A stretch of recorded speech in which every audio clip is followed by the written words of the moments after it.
The internet says 65 Caterpillar D8K bulldozers were driven into the Mount St. Helens blast zone to log it.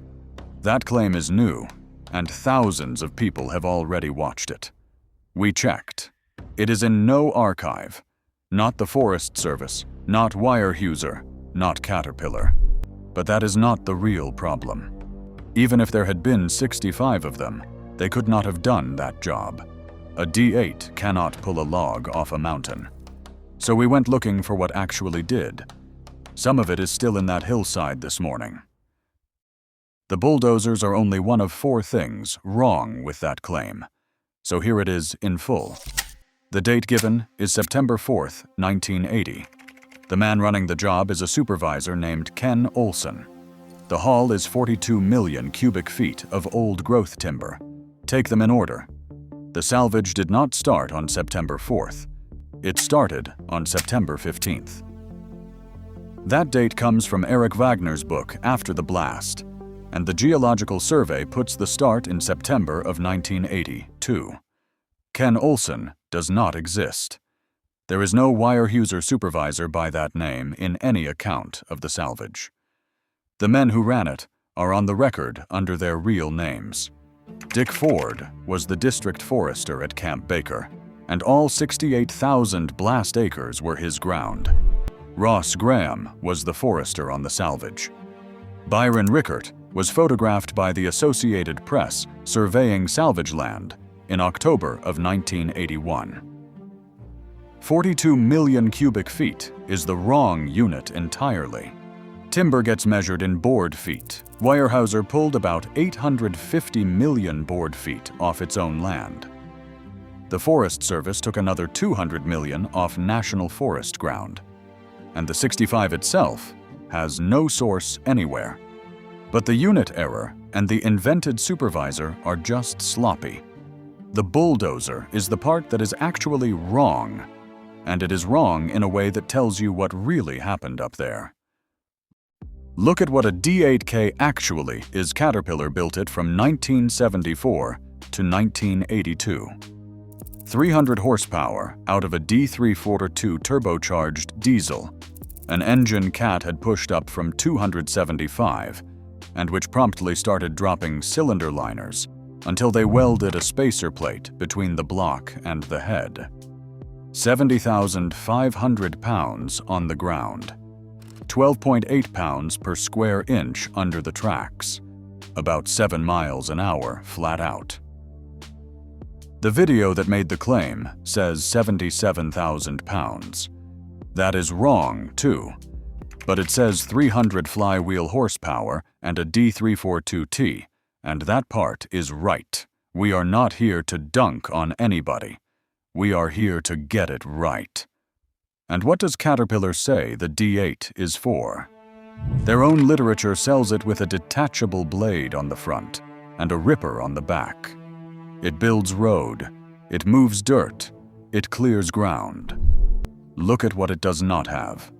No tower, no drums, no wire rope, no blocks, no butt rigging, no skyline. A cable yarder has all of them, because a yarder does one job a dozer physically cannot. It picks a log up off the hill and drags it to the road with the front end in the air. Now, a winch D8 will skid a log. There is a D8K with a Carco winch for sale in Sandy, Oregon right now. But that is a 20 to 40 meters drag along a skid trail, on ground you can drive on. That is skidding. The blast zone needed something the D8 does not carry. If you want to know what actually pulled 850 million board feet out of that ash, hit the like button, because the answer is a machine most people have never heard of, and a problem nobody had ever solved. The men who were there told us what they ran.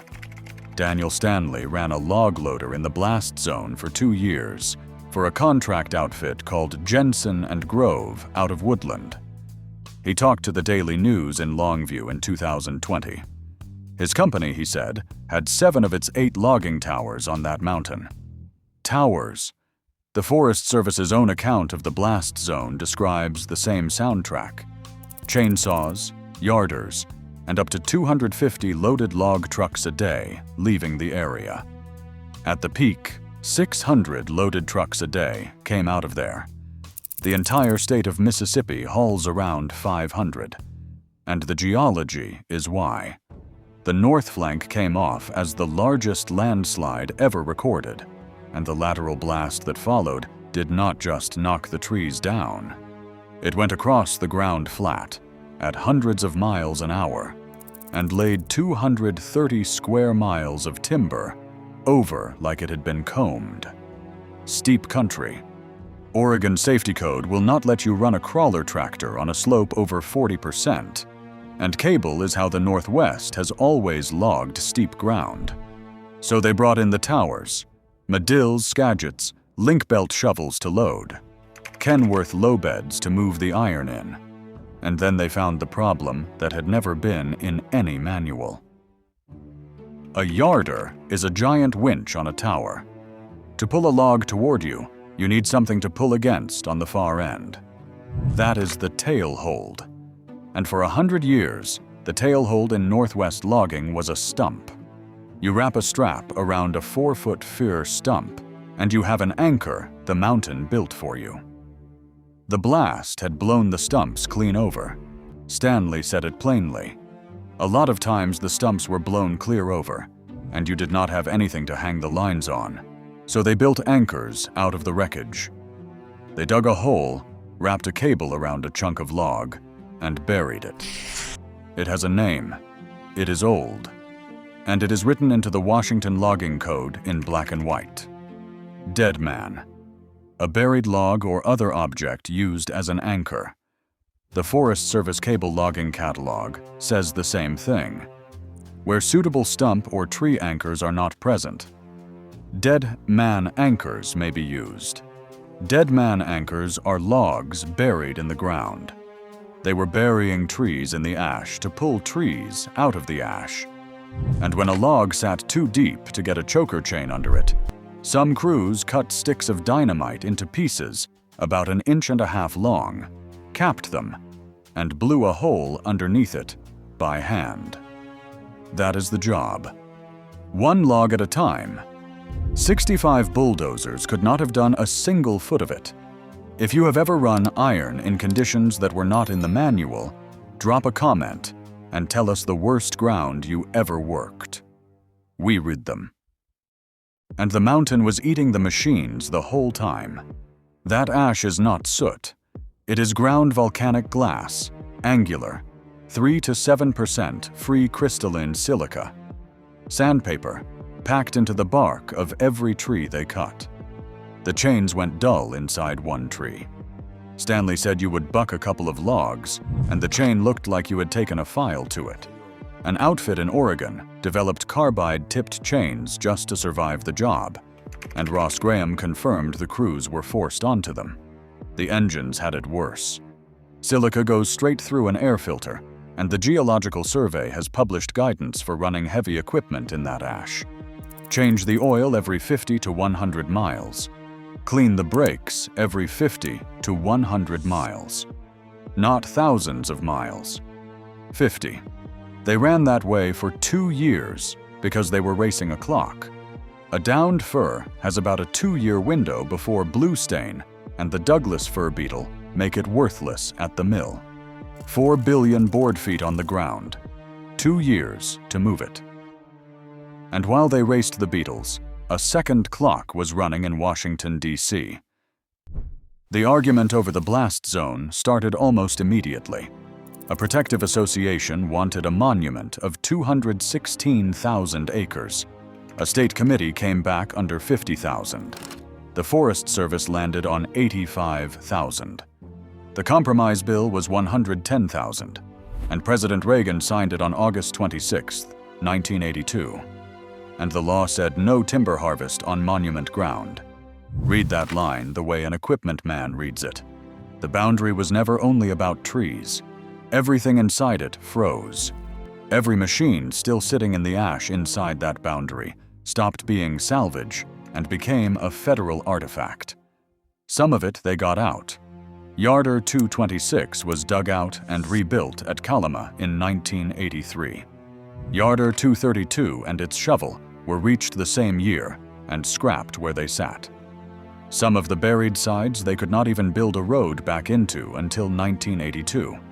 2 years just to reach their own iron.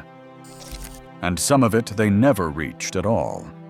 Matthew Mawherter is an archaeologist for the Forest Service and the Heritage Program Manager on the Gifford Pinchot. The monument is his ground, and he says the hillsides are giving equipment back. His explanation is not complicated. It is all loose pumice and ash, and on the slopes where the erosion runs hardest, the weather is washing the cover off. The operators who worked that mountain say one of the machines still out there is the Tailcat. A D8H with a 35-foot lattice tower, the Camp Baker shop welded onto it, sitting where it was parked holding the tail block for Yarder 223, with a Kenworth fire truck near it. We cannot put that in an archive. It is one man's account, and we will call it that.